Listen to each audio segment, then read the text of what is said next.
Okay so welcome students. तो अभी तक हम लोग क्लास 9th के कोर्स में क्या क्या देख चुके हैं। चैप्टर क्या चल रहा है, चैप्टर का नाम है मोशन। तो मोशन में अभी क्या क्या पढ़ चुके हैं। डिस्टेंस क्या होता है ये हम लोग देख चुके हैं अच्छे से ना, डिस्टेंस और डिस्प्लेसमेंट। ठीक है, उसके बाद का क्या टॉपिक था, स्पीड एंड वेलोसिटी। ठीक है, इसी में हमने क्या देखा, एवरेज स्पीड क्या होता है और एवरेज वेलोसिटी। ठीक है, तो एवरेज स्पीड का फार्मूला क्या था, एवरेज स्पीड था total distance upon total time taken. ऐसे ही एवरेज वेलोसिटी का क्या फार्मूला होगा, तो इसका फार्मूला था टोटल डिस्प्लेसमेंट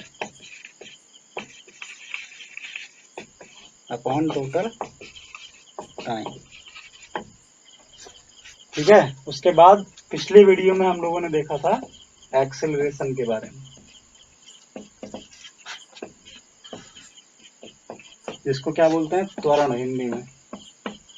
एक्सेलरेशन के बारे में हम लोगों ने पिछली वीडियो में देखा था। ठीक है, तो एक्सेलरेशन क्या था, एक्सेलरेशन था change in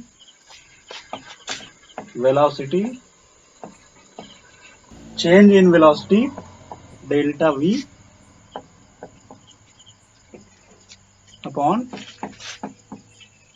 total time taken.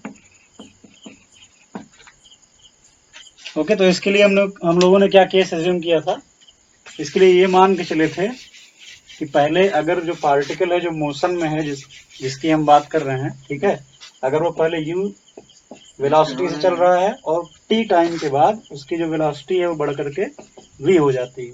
ठीक है ना, तो कितने का चेंज हुआ, चेंज यहाँ पर होगा final velocity minus initial velocity. ठीक है ना, तो फाइनल क्या हो गई v और इनिशियल क्या है u।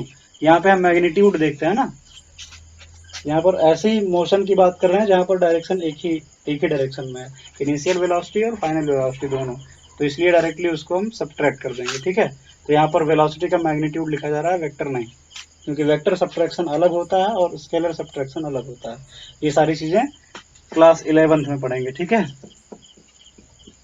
तो अभी यहाँ पर हम लोगों को वेक्टर लगाने की जरूरत नहीं है, हम ऐसी मोशन के बारे में पढ़ेंगे, स्ट्रेट लाइन के बारे में, जहाँ पर चीजें उतना ज्यादा वेक्टर का यूज नहीं है। ठीक है, 11th क्लास में वेक्टर के बारे में अच्छे से पढ़ेंगे। तो यहाँ पे v माइनस यू हो गया, ये क्या, change in velocity, change in velocity. तो यहाँ पे फार्मूला क्या बनाया था, पिछले वीडियो में हम लोगों ने ये सब कुछ देख रखा है। तो एक्सेलरेशन को रिप्रेजेंट करते हैं ए से, तो ए इज इक्वल टू क्या हो जाएगा, v minus you upon time कितना लगेगा t।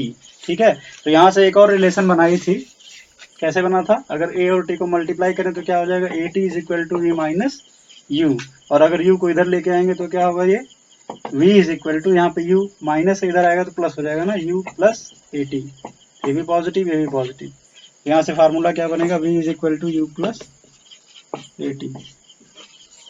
ठीक है, तो इतनी सारी बातें हम लोगों ने अभी तक के लेक्चर में देख रखी है। तो एक प्रॉब्लम करते हैं, प्रॉब्लम के पहले एक एक्टिविटी है जो आपकी एनसीईआरटी में दी हुई है, उसको जरा देखते हैं। तो एक्टिविटी में क्या बोला जा रहा है, in your everyday life you come across a range of motion. बहुत सारी मोशन देखते हैं जिसमें, ठीक है, जो एक्सेलरेशन है वो वेलोसिटी अगर इस डायरेक्शन में है तो एक्सेलरेशन जो है वो भी वेलोसिटी की डायरेक्शन में लगता है। ठीक है, कुछ मोशन देखते हैं जिसमें एक्सेलरेशन वेलोसिटी की अपोजिट डायरेक्शन में लगता है ना। कुछ मोशन देखते हैं जिसमें जो एक्सेलरेशन है वो यूनिफॉर्म होता है।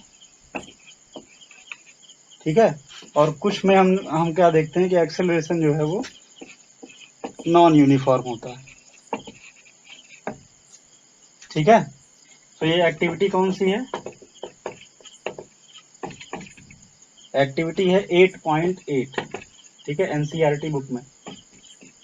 तो इस एक्टिविटी से हमको क्या समझ में आएगा, इस एक्टिविटी से पता चलेगा एक्सेलरेशन के बारे में, ठीक है।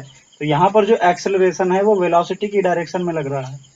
तो जब भी एक्सेलरेशन वेलोसिटी की डायरेक्शन में लगता है तो उसको हम बोलते हैं पॉजिटिव एक्सेलरेशन। ये कौन सा एक्सेलरेशन होगा? Positive acceleration. क्यों? क्योंकि ये वेलोसिटी को धीरे धीरे क्या करेगा? इंक्रीज करेगा। जैसे जब हम बाइक चलाना शुरू करते हैं, ठीक है, जब हम बाइक चलाना शुरू करते हैं तो पहले क्या करते हैं? बाइक रेस्ट में होती है पहले, फिर उसको स्टार्ट करते हैं तो कुछ वेलोसिटी आ जाती है ना उसमें, तो जीरो से कुछ स्पीड हम गेन कर लेते हैं। तो यहाँ पर जो एक्सेलरेशन, जो एक्सेलरेटर को हम घुमाते हैं उसका नाम भी इसीलिए पड़ा हुआ है, ठीक है। एक्सेलरेटर को घुमाते हैं तो वो क्या देता है हमको? Positive acceleration. ऐसे ही दूसरा, जब वेलोसिटी के अपोजिट में लगेगा एक्सेलरेशन तो उसको बोलेंगे नेगेटिव एक्सेलरेशन। नेगेटिव एक्सेलरेशन या इसी को क्या बोला जाता है? रिटार्डेशन, ठीक है ना। हिंदी में बोलते हैं मंदन। मंद मतलब धीमा होना, ठीक है। तो इसको क्या बोलेंगे? नेगेटिव। नेगेटिव एक्सेलरेशन का मतलब रिटार्डेशन। तो ऐसा कब होता है? ऐसी सिचुएशन हम कहाँ देखते हैं? जब हम ब्रेक लगाते हैं ना, बाइक चल रही है, इसमें जब ब्रेक लगाते हैं तो ज्यादा स्पीड होती है, ज्यादा से क्या होती है? धीमे होकर के एक जगह पे रुक जाती है। तो वेलोसिटी कम हो रही है ना, जब वेलोसिटी कम होती है इसका मतलब अपोजिट डायरेक्शन में एक्सेलरेशन लगा हुआ है, यानी कि नेगेटिव एक्सेलरेशन, ठीक है। तीसरी सिचुएशन क्या है? Acceleration uniform. यूनिफॉर्म एक्सेलरेशन ये हम लोग देख चुके हैं ना पिछली वीडियो में। यूनिफॉर्म का मतलब है एक जैसा बना हो। तो एक जैसे एक्सेलरेशन का मतलब एक जैसा चेंज हो वेलोसिटी में विथ रिस्पेक्ट टू टाइम, ठीक है ना। तो एक फिक्स टाइम इंटरवल में, जो चेंज हो वो क्या हो? फिक्स हो। जैसे कि अगर कोई पार्टिकल है वो यहाँ ए पोजीशन से लेकर के बी पोजीशन तक मूव करता है, ठीक है, तो कोई भी वेलोसिटी हो सकती है। इसकी मान लेते हैं यहाँ पर 4 मीटर पर सेकंड इसकी वेलोसिटी है। तो अगर अभी हम पहले 1 सेकंड की बात करें, ठीक है, तो इसमें जो चेंज होता है वो 1 मीटर पर सेकंड का होता है। तो ये वेलोसिटी कितना हो जाएगी अगले सेकंड पे? 5 मीटर पर सेकंड, ठीक है। अगर ऐसे ही किसी और 1 सेकंड की बात करें, किसी टाइम पे जो 1 सेकंड का इंटरवल है अगर उसकी बात करें, ठीक, यहाँ पर वेलोसिटी मान लेते हैं 12 मीटर पर सेकंड, और 1 सेकंड के बाद 13 मीटर पर सेकंड हो जाती है। तो यहाँ पर भी कितने का चेंज हुआ? 1 मीटर पर सेकंड का, ठीक है। तो ऐसे ही अगर चेंज हो रहा है कि हर एक 1 सेकंड के इंटरवल में जो चेंज है वो 1 मीटर पर सेकंड का है, कहीं भी 1 सेकंड का इंटरवल में तो चेंज 1 मीटर पर सेकंड का ही मिले, यानी कि जो चेंज है वो इंटरवल के रिस्पेक्ट में फिक्स है, तो हम बोलेंगे कि वो यूनिफॉर्म एक्सेलरेशन है। चेंज कैसा हो रहा है? एक समान हो रहा है, यूनिफॉर्म हो रहा है, ठीक है। लेकिन अगर यही चेंज यूनिफॉर्म ना हो, एक जैसा ना हो, अलग अलग हो, सेम इंटरवल के लिए अलग अलग हो, तो बोलेंगे वो कौन सा एक्सेलरेशन है? Non uniform acceleration. जैसे यहाँ पर इस 1 सेकंड के लिए ये 2 मीटर पर सेकंड चेंज हो जाए, यहाँ पर 14 हो जाए, है ना। तो सेम इंटरवल के लिए ये जो चेंज है वो अलग अलग है, इसलिए इसको क्या बोलेंगे? Acceleration non uniform. ऐसा इसके लिए प्रैक्टिकल एग्जांपल क्या होगा? ठीक है, तो कि हम बाइक चला रहे हैं तो बाइक की जो स्पीड हो, स्पीडोमीटर का जो वो इंडिकेटर हो, ठीक है, वो फिक्स रहे, जैसे 40 किलोमीटर पर आवर, इसी पर फिक्स रहे, इसी स्पीड से हम चलें, ठीक है। 1 सेकंड बीता तो हमने 41 कर लिया, ठीक है, अगले 1 सेकंड में हमने 42 कर लिया, अगले 1 सेकंड में 43 हो गया, ठीक है ना। तो एक फिक्स इंटरवल में हमारी जो स्पीड है वो एक फिक्स अमाउंट में चेंज हो तो उसे बोलेंगे यूनिफॉर्म एक्सेलरेशन है। लेकिन अभी क्या हुआ? हमने इस 1 सेकंड में अपनी वेलोसिटी को 41 कर लिया, लेकिन अगले 1 सेकंड में कुछ ब्रेकर वगैरह दिखा या कुछ चीजें दिखी तो हमने घटा करके 30 कर लिया, है ना। तो अगले 1 सेकंड में चेंज हुआ, बहुत ज्यादा चेंज हुआ, कम हो गया ना, और पहले वाले 1 सेकंड में बहुत थोड़ा सा बढ़ा था। तो ये यूनिफॉर्म नहीं है, ये अलग अलग चेंज है, ठीक है। इसको बोलेंगे नॉन यूनिफॉर्म एक्सेलरेशन, ठीक है। तो एक बाइक से ये चारों केस खत्म हो गए, ठीक है। तो इतनी सारी बातें हम लोग कर चुके हैं हमारे पिछले लेक्चर में। तो अभी इस लेक्चर में क्या करते हैं? कुछ प्रॉब्लम सॉल्व करते हैं जो एक्सेलरेशन पर बेस्ड है। जो किस पर बेस्ड है? एक्सेलरेशन पर। ओके, तो ये एग्जांपल देखते हैं। इसमें क्या बोला जा रहा है? इसमें बोला जा रहा है कि starting from a stationary position, एक स्टेशनरी पोजीशन पर मतलब रुकी हुई पोजीशन पर एक आदमी है जिसका क्या नाम है? राहुल, ठीक है। अब ये क्या करता है? Pedals his bicycle to attain a velocity of 6 metre per second.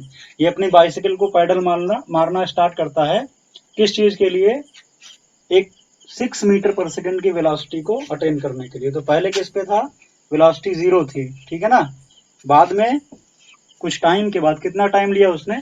30 second. तो 30 सेकेंड का टाइम लिया और इस 30 सेकेंड के बाद उसकी वेलोसिटी क्या हो गई? इसको क्या बोलेंगे हम लोग? फाइनल वेलोसिटी, है ना, बाद की वेलोसिटी कितना हो गई? 6 मीटर पर सेकेंड। पहले कितना थी? स्टार्टिंग फ्रॉम रेस्ट या स्टेशनरी, स्टेशनरी का मतलब रुका हुआ, यानी कि वेलोसिटी 0 थी। बाद में कितना हो गई? 6 मीटर पर सेकेंड। कितना टाइम लिया? 30 सेकेंड। तो एक सिचुएशन ये दे रखी है। दूसरा क्या बोल रहा है? He applies brakes such that the velocity of the bicycle comes down to 4 metre per second. अब क्या करता है कि जब 6 मीटर पर सेकेंड की वेलोसिटी उसके पास अटेन हो गई, ठीक है, तो कुछ देर बाद क्या किया उसने? ब्रेक लगाया। किस चीज के लिए? वेलोसिटी को कम करने के लिए। कितने तक कम किया? 4 मीटर पर सेकेंड तक कम किया। और उसमें कितना टाइम लगा? 5 सेकेंड, ठीक है। तो अभी क्या है? अभी 6 मीटर पर सेकेंड की वेलोसिटी से मूव कर रहा है, ठीक है। अभी क्या किया उसने? ब्रेक अप्लाई किया। अब ब्रेक अप्लाई करने के बाद जो वेलोसिटी होगी वो कितना हो गई? 4 मीटर पर सेकेंड। और इसमें टाइम कितना लगा? 5 सेकेंड, ठीक है। तो अब इस सिचुएशन के लिए इनिशियल वेलोसिटी कौन हो गई? ये, ठीक है ना। इनिशियल वेलोसिटी हम उसको बोलते हैं जहां से अपनी ऑब्जर्वेशन को स्टार्ट करते हैं। तो यहाँ के लिए ऑब्जर्वेशन कहाँ से स्टार्ट हुई थी? जब वो बाइसिकल रुकी हुई थी तब, ठीक है। और अभी इस केस के लिए जब बाइसिकल कितने पर है? 6 मीटर पर सेकेंड की स्पीड उसके पास है तब, ठीक है ना। तो यहां से तो ये हो जाएगी इनिशियल वेलोसिटी u और ये क्या हो जाएगी? v। तो इस क्वेश्चन में पूछा क्या जा रहा है? बोला गया है calculate the acceleration of the bicycle in both cases. तो ये केस 1 जो है इसके लिए और ये जो केस 2 है, इन दोनों केसेस के लिए उस बाइसिकल का एक्सेलरेशन हमको कैलकुलेट करना है। तो एक्सेलरेशन का फार्मूला क्या बताया गया था? Acceleration is equal to change in velocity upon time, ठीक है। तो चेंज इन वेलोसिटी कितना होगा? v minus u, final velocity minus initial velocity, ठीक है। तो फाइनल वेलोसिटी यहाँ पर कितना है? 6 माइनस इनिशियल क्या थी? 0। टाइम कितना लगा? 30, ठीक है। तो क्या हो जाएगा ये? 1/5 मीटर पर, sorry acceleration metre per second square. क्यों? क्योंकि वेलोसिटी ये है ना, तो इसकी यूनिट क्या होगी? Metre per second. और ये क्या है? टाइम, तो इसकी यूनिट क्या होगी? सेकेंड। तो metre per second divided by second. तो सेकेंड को क्या लिख सकते हैं? सेकेंड बाई 1, है ना। तो ये जो डिवीजन है, अगर इसको मल्टीप्लिकेशन में, ये सारी चीजें सबको पता होनी चाहिए। मल्टीप्लिकेशन को, डिवीजन को जब मल्टीप्लिकेशन में चेंज करेंगे तो ये अपोजिट हो जाता है ना, 1/s। तो क्या हो जाएगा? मीटर पर सेकेंड स्क्वायर, ठीक है। तो एक्सेलरेशन का यूनिट क्या होगा? मीटर पर सेकेंड स्क्वायर, ठीक है। इसकी वैल्यू क्या आएगी? 0.2 मीटर पर सेकेंड स्क्वायर। तो ये केस 1 का आंसर हो गया, ठीक। अब केस 2 का आंसर देखते हैं। केस 2 के लिए एक्सेलरेशन निकालेंगे तो क्या होगा? v minus you upon T. तो v कितना है? 4 metre per second. u initial velocity कितना है? 6 metre per second. Divided by time कितना लगा? 5 सेकेंड। तो क्या होगा ये? -2/5 मीटर पर सेकेंड स्क्वायर, ठीक है। तो आंसर क्या आएगा? 0.4,